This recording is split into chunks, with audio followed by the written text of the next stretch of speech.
BJP. സംസ്ഥാന അധ്യക്ഷൻ രാജീവ് ചന്ദ്രശേഖർ നയിക്കുന്ന വികസിത കേരളം കൺവെൻഷൻ ഇന്ന് എറണാകുളം, ആലപ്പുഴ ജില്ലകളിൽ. ആലപ്പുഴ നോർത്ത് ജില്ലയുടെ കൺവെൻഷൻ കളർക്കോട് അഞ്ജലി ഓഡിറ്റോറിയത്തിലാണ് നടക്കുന്നത്. എറണാകുളം സിറ്റി ജില്ലാ കമ്മിറ്റിയുടെ കൺവെൻഷൻ ഇന്ന് വൈകിട്ട് 5 മണിക്കും നടക്കും. നോർത്ത്, ഈസ്റ്റ് ജില്ലാ കമ്മിറ്റികളുടെ നേതൃത്വത്തിലും കൺവെൻഷനുകൾ സംഘടിപ്പിച്ചിട്ടുണ്ട്.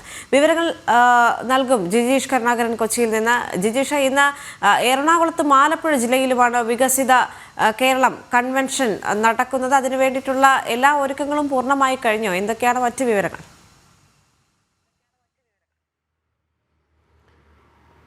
രാജീവ് ചന്ദ്രശേഖരൻ്റെ ജില്ലകളിൽ തോറുമുള്ള പര്യടനം അത് വലിയ ഒരു ജനസ്വീകാര്യതയാണ്. മാത്രമല്ല, പ്രവർത്തകർക്കിടയിൽ വലിയ ആവേശം നൽകിക്കൊണ്ട് തന്നെയാണ് രാജീവ് ചന്ദ്രശേഖരൻ്റെ പര്യടനം മുന്നോട്ട് പോകുന്നത്. അതോടൊപ്പം തന്നെയാണ് ഇത്തരത്തിലുള്ള വികസിത കൺവെൻഷനുകൾ സംഘടിപ്പിക്കുകയും ചെയ്യുന്നത്. ആ കൺവെൻഷൻ്റെ ഭാഗമായി ഇന്ന് ആലപ്പുഴയിലും എറണാകുളത്തുമായിട്ടാണ് കൺവെൻഷനുകൾ നടക്കുന്നത്. മാത്രമല്ല, ബി.ജെ.പിയുടെ അതാത് ജില്ലകളിലെ ജില്ലാ നേതൃയോഗങ്ങൾ, പാർട്ടി തലത്തിൽ രൂപീകൃതമായ പുതിയ സംഘടനാ ജില്ലകളുടെ നേതൃയോഗങ്ങൾ പ്രത്യേകമായി തന്നെ വിളിച്ചു ചേർത്താണ് രാജീവ് ചന്ദ്രശേഖർ മുന്നോട്ട് പോകുന്നത്.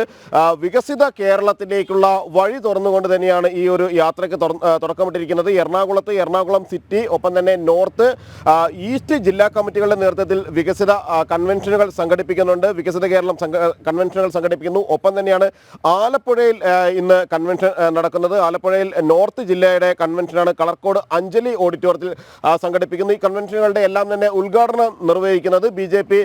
സംസ്ഥാന അധ്യക്ഷൻ രാജീവ് ചന്ദ്രശേഖർ തന്നെയാണ് ഉദ്ഘാടനം നിർവഹിക്കുന്നത്. ഒപ്പം തന്നെ ദേശീയ സംസ്ഥാന നേതാക്കൾ ഈ കൺവെൻഷനുകളിലെല്ലാം തന്നെ പങ്കെടുക്കുകയും ചെയ്യുന്നുണ്ട്.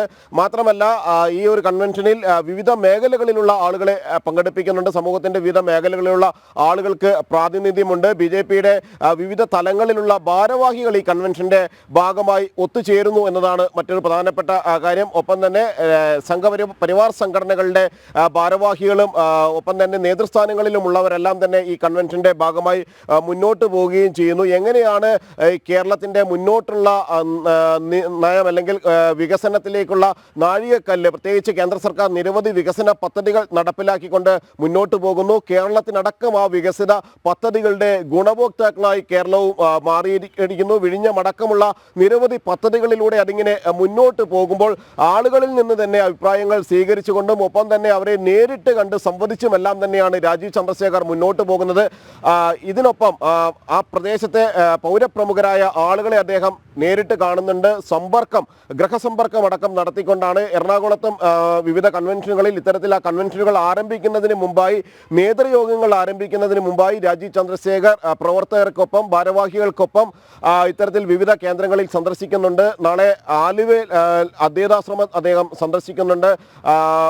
രാഷ്ട്രീയ സ്വയംസേവക സംഘത്തിൻ്റെ മുൻ പ്രാന്ത സംഘചാലകമായിട്ടുള്ള പി.ബി. മേനോൻ സാർ അദ്ദേഹത്തെയും സന്ദർശിക്കുന്നു. അങ്ങനെ വിവിധ മേഖലകളിലുള്ള ആളുകളെ കണ്ടുകൊണ്ടെല്ലാം തന്നെയാണ് മുന്നോട്ട് പോകുന്നത്. അങ്ങനെ ജനകീയ അടിത്തറ കൂടുതൽ വികസിപ്പിച്ചുകൊണ്ടുള്ള പ്രവർത്തനങ്ങളുടെ ഭാഗമായിട്ടാണ് ഈ കൺവെൻഷനുകൾ ബി.ജെ.പി. സംഘടിപ്പിച്ചിരിക്കുന്നത്. അതിൻ്റെ ഭാഗമായിട്ടാണ് എറണാകുളം ജില്ലയിൽ ഇന്നും നാളെയുമായി ഈ ഒരു യാത്ര എത്തുന്നതും രാജീവ് ചന്ദ്രശേഖരൻ്റെ പര്യടനം തുടരുന്നതും. രാവിലെ ആലപ്പുഴയിൽ നടക്കുന്ന പരിപാടികൾക്ക് ശേഷമാണ് വൈകുന്നേരം അദ്ദേഹം തൃപ്പൂണിത്തുറയിൽ എത്തുന്നത്. തൃപ്പൂണിത്തുറ പൂർണ്ണ ഓഡിറ്റോറിയത്തിലാണ് കൺവെൻഷൻ സംഘടിപ്പിച്ചിരിക്കുന്നത്. അതിനുശേഷം നാളെ കളമശ്ശേരിയിലും ഒപ്പം തന്നെ വൈകിട്ട് മൂവാറ്റുപുഴയിലും രാജീവ് ചന്ദ്രശേഖർ പങ്കെടുക്കുന്ന കൺവെൻഷനുകൾ സംഘടിപ്പിച്ചിട്ടുണ്ട്.